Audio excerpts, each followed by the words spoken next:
Ghanatube SUBCRIBE for open some ahudo etia. Now odi weni action here said the latest, the happenings, the shocks, the happy ones and all that was for Nina Ghanatube so and I was Ebeka. Etem personal yam waste time bibiano. Was for Dimechi Nanya a war on yam Goti and Bra. The International Monetary Fund and government have reached a staff-level agreement on the 5th review of Ghana's 3-year program under the Extended Credit Facility. The deal clears the way for Ghana to access about $385 million once it receives management and executive board approval. This will bring the total amount disbursed to Ghana since May 2023 to about $2.8 billion. Here's more in this report. Now, based on analysis of Ghana's program and the key criteria that was on the table for the 5th review, a staff-level agreement has been reached with the IMF. We can also talk about progress made in the area of inflation, ongoing structural reforms, economic growth, and arrears clearance issues, and the fact that the Bank of Ghana is not lending to the government of Ghana. Now, during the review this week, the IMF also highlighted government's commitment to fiscal discipline, financial stability on the part of the Bank of Ghana. In layman's terms, we can say that Ghana has passed the 5th review. However, this is at the staff level. So if the report is accepted by the executive board of the IMF next week, that should lead to the release of more than $300 million to Ghana. That should hit Bank of Ghana's account before the middle of this month. Well, joining me on Zoom to discuss this is Senior Finance Lecturer at the University of Cape Coast Business School, Dr. Seram Kawa. Good afternoon to you. So how significant is it that we've passed the 5th program review in the broader context of Ghana's economic recovery plan? Thank you very much, Tarek. This is a good one for the country, just as we have been having over the past years, that the staff level agreement has been reached.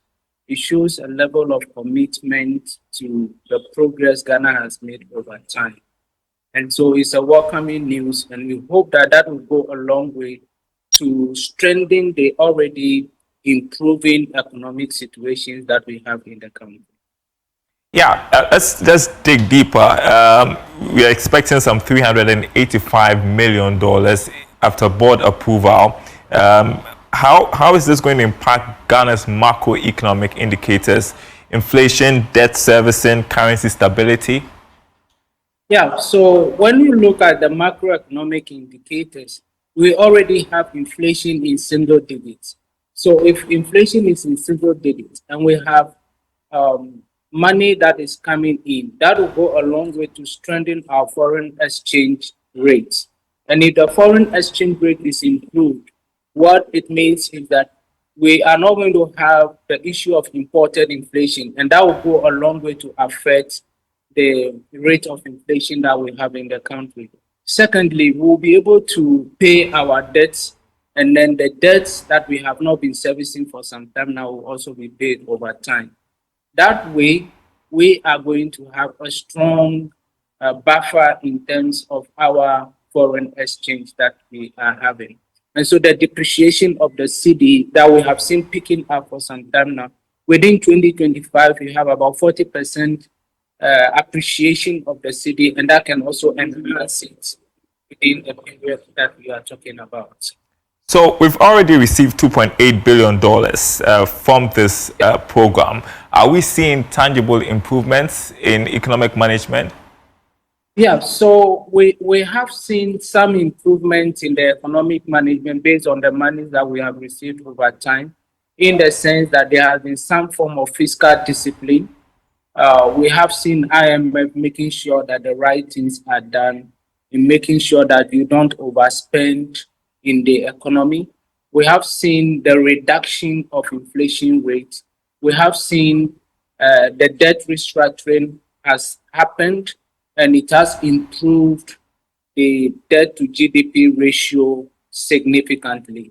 And then the debt servicing is also going on.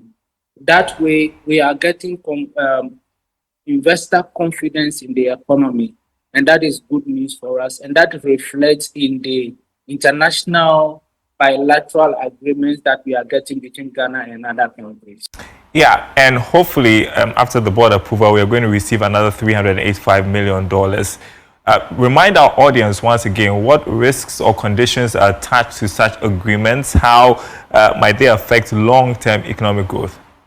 Yeah, so yes, there are conditions that are attached to the over 300 million that we are dollars that we are expecting to receive.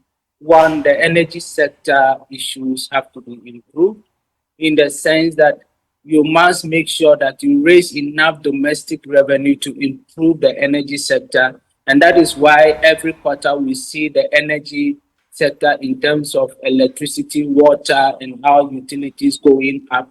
We also have a condition that there is the need for us to improve the tax administration in the country.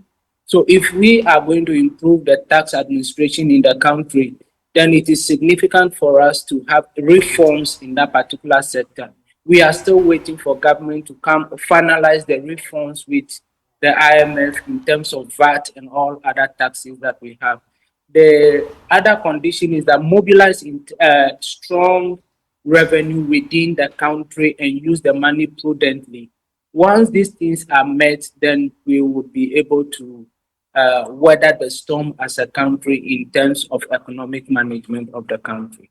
How critical is this IMF support for investor confidence and maybe access to international markets? There's been debate whether or not we are ready to access the international market.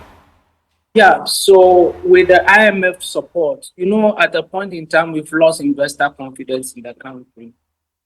We are cut out from the international financial market. Became very difficult for us to service our debt.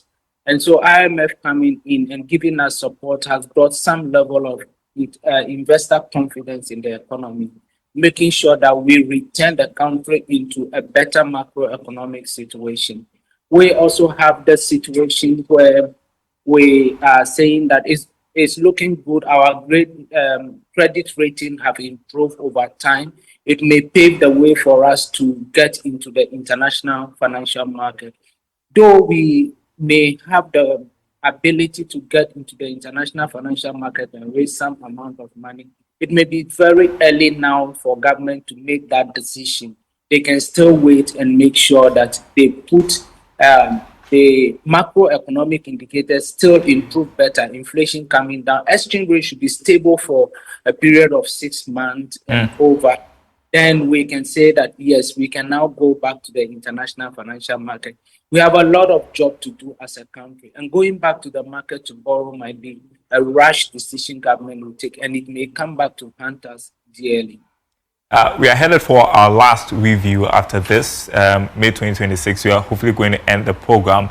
Where do you stand when it comes to calls for an extension or not? I don't think there is the need for us to call for an extension.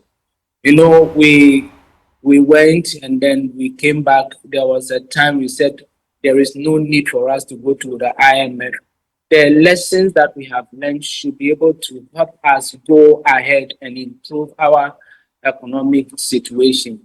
When we are able to put our country first, when we are able to put our country before political interest, our own selfish interest, we will be able to improve our situation. If we go back to IMF and we extend this particular agreement, then we are telling the whole world that we are not capable of managing our own affairs.